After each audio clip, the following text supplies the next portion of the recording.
8 વર્ષના મીરાબાઈ હતા જ્યારે, અને નીચેથી બરાબર એક વરઘોડો જતો હતો, ખૂબ બેન્ડ વાજા વગડતા હતા.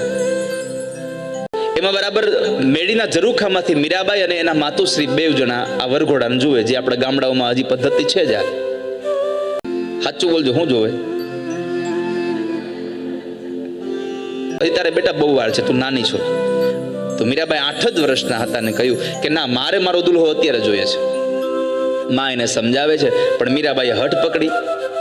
એટલે મીરાબાઈના માતુશ્રીને થયું કે આ નાની છે, એટલે અત્યારે એ હવે આવું વેન કરે છે, એટલે એને ભૂલવાડવા માટે થઈ અને માતુશ્રી મંદિરમાં ગયા. અને મીરાબાઈના માં ભગવાન કૃષ્ણની આટલી કમથી મૂર્તિ લઈ આવ્યા અને કીધું કે લે આ તારો દુલ્હો. મીરાબાઈએ એ મૂર્તિ સામું જોઈને પૂછ્યું કે માં, એ મેરા દુલ્હા હે? હા, તું ક્યારની કહે છે દુલ્હો દુલ્હો, તો આ તારો દુલ્હો. મીરાબાઈએ 8 વર્ષની ઉંમરમાં કીધું કે માં, જો આ મારો દુલ્હો હોય ને તો એક વાત સાંભળ, પેલો ઘોડા ઉપર બેઠો ને એના કરતા મારો દુલ્હો હારો છે. પછી તો મીરાબાઈને એ મૂર્તિમાં એટલો ભાવ જાગી ગયો કે મીરાબાઈ જમવા બેસે તો એ મૂર્તિ સાથે હોય, કોઈ પણ કામ કરે મૂર્તિ સાથે ને સાથે રાખે, સુવે તો સાથે સુવાડ દે. મીરાબાઈ થોડા મોટા થયા, આ સંજોગે માં મૃત્યુ પામ્યા છે. મીરાબાઈ દુખી બહુ થયા. સંસારમાં વાલા ભક્તો, માં એક પાત્ર એવું છે કે ઈ જાય પછી દુનિયાની ગમે તેટલી સંપત્તિ તમે તમારી પાસે હોય, કે તમારી પાસે બધું જ હોય, પણ એ એક માં ન હોય તો તમને ખટકા કરે છે. રૂપિયાની સંપત્તિથી જે સુખ ન મળે, એ માની પાસે બેસવાથી માણસ પ્રાપ્ત કરે છે. શીતળતા શોધવાને હે માનવી, શું કામ તું હિમાલયમાં જા છો? તારે શીતળતા શોધવી હોય તો હિમાલયમાં જવાની જરૂર નથી. જે શીતળતા માની ગોદમાં છે એ હિમાલયમાં પણ નથી. માં એક તત્વ જ એવું છે. સંતો તો મહાપુરુષો કહે છે, માં એટલે મમતાના રસથી ભરેલું વટવૃક્ષ છે. એની પાસે બેસવાનો, એના ખોળામાં સુવાનો. દીકરો ગમે તેટલો મોટો થઈ જાય, પણ માના ખોળામાં જ્યારે માથું નાખીને સુવે ત્યારે મજા એટલી આવે. આ દુનિયાની કોઈ પણ એવી ઓફિસ, કોઈ પણ જગ્યા એવી નથી કે જે માના ખોળા જેટલો સુખ તમને આપી શકે. માની યાદમાં મીરાબાઈ જ્યારે રોતા હતા, સમય વ્યતીત થયો કે જ્યાં ભગવાનમાં ભરોસો હશે તો પરમાત્મા તમારી લાજ નહીં જવા દે. ભરોસો ભગવાનમાં રાખવા જેવો છે. સમય થયો અને મીરાબાઈના દાદાએ કહ્યું કે મીરા, આપણે તારા લગ્ન કરી નાખીએ બેટા. હવે કહ્યું કે ના દાદા, લગ્ન નથી કરવા મને. પણ પરાણે એમને લગ્ન કરી દીધા મેવાડમાં. સમય ગયો થોડો અને પતિ મૃત્યુ પામે છે. પછીના દિયર એમને ખૂબ દુઃખ આપે. મીરાબાઈના પતિ ગુજરી ગયા તો એને પોતે શણગાર ઉતાર્યો નહીં. દાસીએ આવીને કીધું કે મીરા, આ શણગાર કાઢ નાખો, હવે તમારા પતિ ગુજરી ગયા છે, તમારે શણગાર ન રાખવો જોઈએ, કાઢી નાખો. મીરાએ કહ્યું કે હું એવા વરને વરતી જ નથી જે આજ જીવતો હોય ને કાલ મરી જાય. એવા વરને વરીને શું કરું જે આજ જીવે ને કાલ મરી જાય.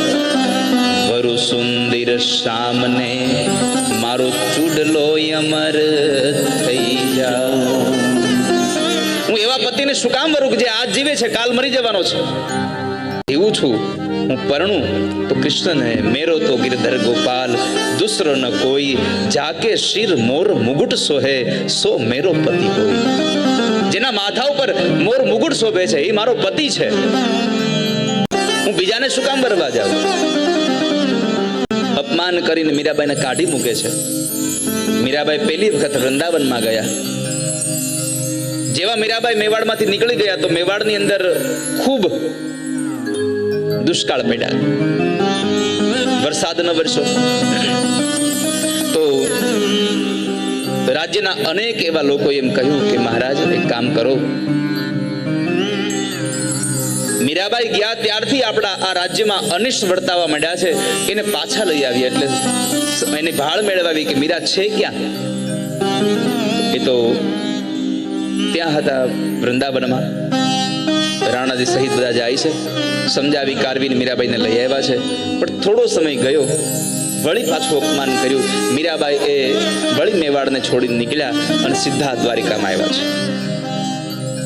દ્વારિકામાં આવી જગત મંદિરમાં જઈને ભગવાન પાસે પ્રાર્થના કરી કીધું, ઠાકોરજી, આજ તમારી સામે હું પ્રતિજ્ઞા કરું છું કે મીરા હવે જેટલા પણ શ્વાસ બાકી છે, જેટલું પણ જીવશે એ દ્વારિકામાં જીવશે. દ્વારિકાની બહાર હવે પગ નહીં મૂકે મીરા કોઈ દિવસ. આ પહેલી પ્રતિજ્ઞા મીરાબાઈ દ્વારિકામાં આવીને કરી. પછી તો રોજ મીરાબાઈ 2 વખત મંદિરમાં આવે, જગત મંદિરમાં, ભગવાનના મંદિરમાં એ નૃત્ય કરે. લોકો એમ લખ્યું છે કે મીરાબાઈનું નૃત્ય જોવા માટે થઈ અને લોકો આવતા હતા. એટલું સુંદર એ નૃત્ય મીરાબાઈ નાચતા હતા. એમાં બરાબર ફરી પાછા મેવાડમાં દુષ્કાળ પડ્યા. એટલે વળી પાછું કોઈ કહ્યું કે હવે મીરાબાઈને લઈ આવો. રાણાએ કીધું હવે જાય કોણ? એકવાર મેં લઈ આવ્યા પણ વળી પાછું અપમાન થઈ ગયું, જતા રહ્યા, હવે કોણ જાય લેવા? એક બ્રાહ્મણે કહ્યું હું જઈશ. બ્રાહ્મણને સમાચાર મળ્યા કે મીરાબાઈ દ્વારિકામાં છે. દ્વારિકામાં મીરાબાઈને લેવા માટે જ્યારે બ્રાહ્મણ આવે છે અને એવા સમયે જગત મંદિરમાં બ્રાહ્મણ આવ્યા છે. મીરાબાઈનું નૃત્ય પૂરું થયું ને એટલી મોટી ભીડ હતી, મીરાબાઈ નીકળતા હતા તો એને બ્રાહ્મણને જોયા. એટલે થયું કે મેં બ્રાહ્મણને જોયા છે. જઈને પૂછ્યું, બાપજી ભૂદેવ પ્રણામ, તમને ક્યાંક જોયા હોય એવું લાગે છે. મીરાબાઈને સામેથી જોયા એટલે કહ્યું કે હા હા, હું મેવાડથી આવું છું. ઓહ, મેવાડથી આવો છો તમે? હું તમને લેવા આવ્યો છું મીરાબાઈ. મીરાબાઈએ સહજ ભાવે કહ્યું, બાપજી માફ કરજો, હવે મીરા નહીં આવે. શું કામ? પણ ના, હવે મીરાબાઈ નક્કી કર્યું છે કે આ મીરાનું શરીર જ્યાં સુધી રહેશે ત્યાં સુધી દ્વારિકામાં જ રહેશે, દ્વારિકાની બહાર નહીં જાય. હવે તમે મેવાડ જાજો અને બધાઈને મારા જય ગિરધર ગોપાલ કહેજો. બ્રાહ્મણે કહ્યું કે મીરાબાઈ તમે નહીં આવો તો તમને લીધા વગર જઈશ નહીં. બાપજી તમારે જે કરવું તે કરો, મીરા નહીં આવે. હવે બ્રાહ્મણે મીરાબાઈને કહ્યું કે તમે નહીં આવો તો આજથી મારે અન્ન જળ હરામ છે.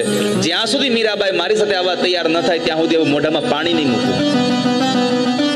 બ્રાહ્મણ પણ એક એવી હઠ લઈને બેસી ગયા.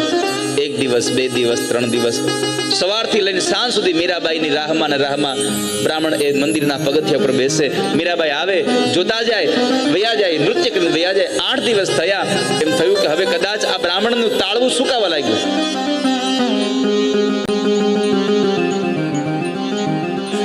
ભૂખ અને તરસને લઈને હવે તો એ બ્રાહ્મણના હોઠ પણ બીડાઈ ગયા છે.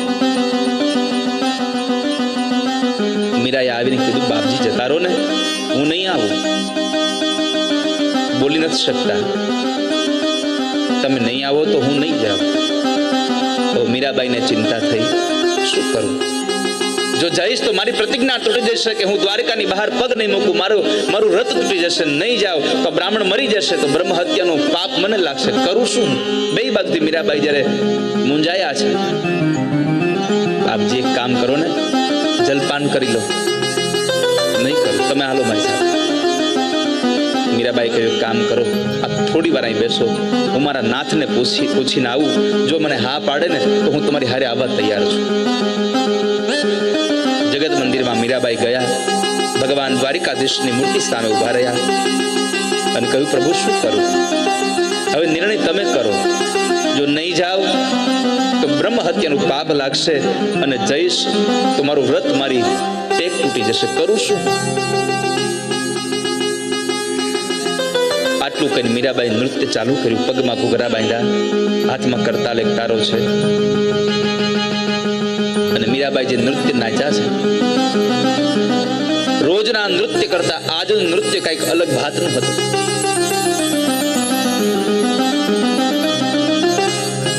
આજનું નૃત્ય સાવ અલગ જ હતું. લોકોની ભીડ જામી છે. મીરા મીરાબાઈ ગોળ ગોળ ઘૂમી રહ્યા છે, એમાં બરાબર ધીમે ધીમે એમના અંગ ઉપરની સાડી પડી ગઈ, અંગના વસ્ત્રો પડી ગયા, ભાન ન રહ્યું, માથાના વાળ ખુલી ગયા, ખબર ન રહી. અને પછી અંતે મીરાબાઈનું શરીર જ્યાં નીચે પડવાની હવે તૈયારી થઈ રહી છે કે ક્યારે મીરા પડી જાય નક્કી નહીં. અને મીરાનું શરીર પડે એની પહેલા દ્વારકાધીશના મંદિરના એ જગત મંદિરની એ મૂર્તિમાંથી ભગવાને પોતાના હાથ લંબાવી અને મીરાને આલિંગન આપ્યું છે. મીરાને આલિંગન આપી અને આખું મીરાનું શરીર ભગવાને પોતાનામાં સમાવી લીધું છે. એક દ્વારિકામાં મીરાબાઈ ભગવાનના એ વિગ્રહમાં સમાઈ ગયા, એક જગન્નાથપુરીમાં ચૈતન્ય મહાપ્રભુ હરિબોલ હરિબોલ હરિબોલ કરતા કરતા ક્યાં જતા રહ્યા કોઈને ખબર નથી. મીરાબાઈનું શરીર આખું ભગવાનમાં સમાયું, કોઈને ખબર ન પડી મીરા ક્યાં ગયા. પણ પછી ખબર પડી કેમ ભગવાનની મૂર્તિની બહાર મીરાની આટલી સફેદ સાડીનો છેડો બહાર દેખાય છે. બધાની આંખોમાં અશ્રુ દેખાયા કે મીરા તો ભગવાનમાં સમાઈ ગઈ. આ કથા સાથે મારે તમને એટલું કહેવું છે કે તમને ભગવાનમાં ભરોસો હશે તો ભગવાન તમારો ભરોસો નહીં તૂટવા દે ક્યારે. દ્રઢઈ ન ચરણન કેરો ભરોસો. પરમાત્માનું શરણ સ્વીકારી લો. ઓ રસિયા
ચાતુરી. ભગવાન મારી પાસે એવું કોઈ ચાતુર્ય નથી કે હું તમને પ્રસન્ન કરી શકું.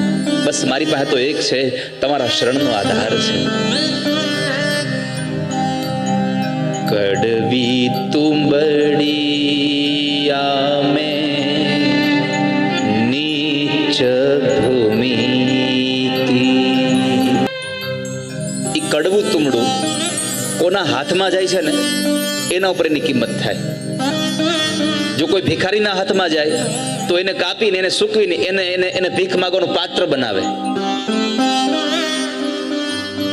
પણ કોઈ સાધુના હાથમાં જો ગયું હોય ને તો એમાંથી રામસાગર બનાવે, એમાંથી એકતારો બનાવે અને ભગવાનનું ભજન થાય. એમાંથી તમે કોની પાસે જાઓ છો એના ઉપર તમારી વેલ્યુ થાય છે. તમે કોની સાથે રહો છો એમાં તમારી કિંમત નક્કી થાય છે. ભગવાનને કહેજો, પ્રભુ અમે તો કડવી તુમડી છીએ, બસ તમારા હાથમાં લાગી જઈએ ને તો અમારો આ સંસારનો ફેરો પાર થઈ જાય.